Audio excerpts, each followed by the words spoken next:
आपको मेरे चैनल में स्वागत है। निम्न में से किस समिति की सिफारिशों के आधार पर भारत में पंचायती राज का उदय हुआ?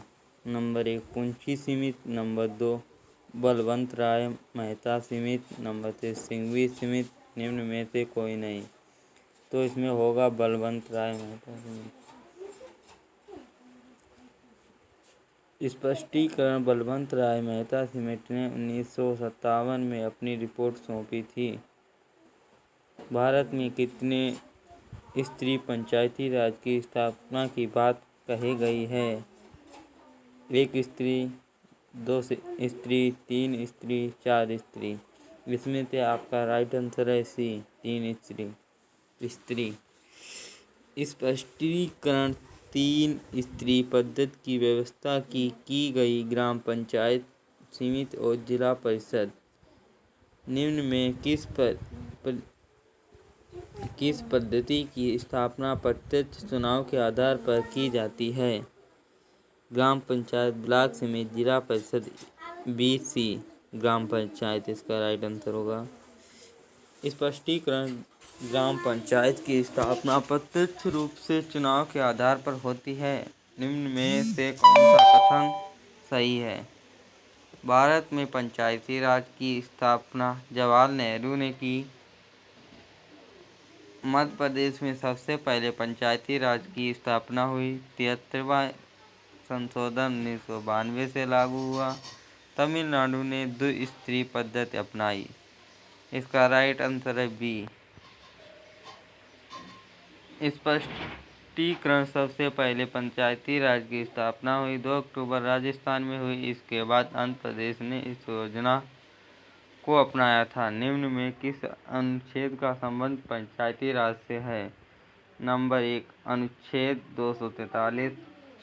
बी ऑप्शन है अनुच्छेद 324। सी ऑप्शन है अनुच्छेद 124। डी ऑप्शन है 73 अनुच्छेद। इसमें राइट आंसर है 243। स्पष्टी अनुच्छेद 243। भारत में पंचायती राज की स्थापना लाने के पीछे मुख्य उद्देश्य क्या था?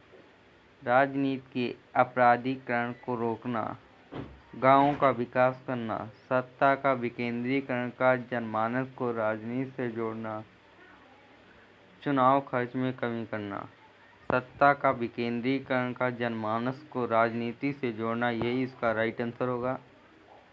स्पष्टीकरण: सत्ता का विकेंद्रीकरण का जनमानस को राजनीति के जोड़ना।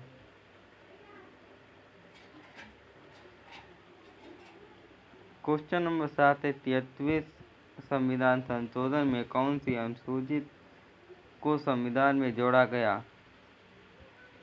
6वीं, 7वीं, 9वीं, 11वीं। इसका राइट आंसर है 11वीं।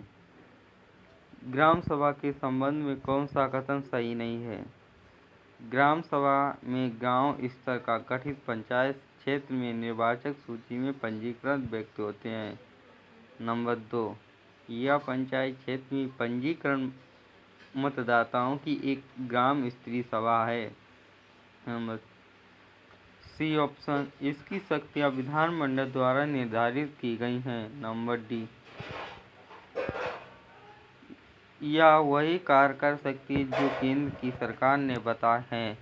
इसका राइट आंसर है डी, यह वही कार्य कर सकती है जो केंद्र ने बताए हैं। ये इसका राइट आंसर होगा।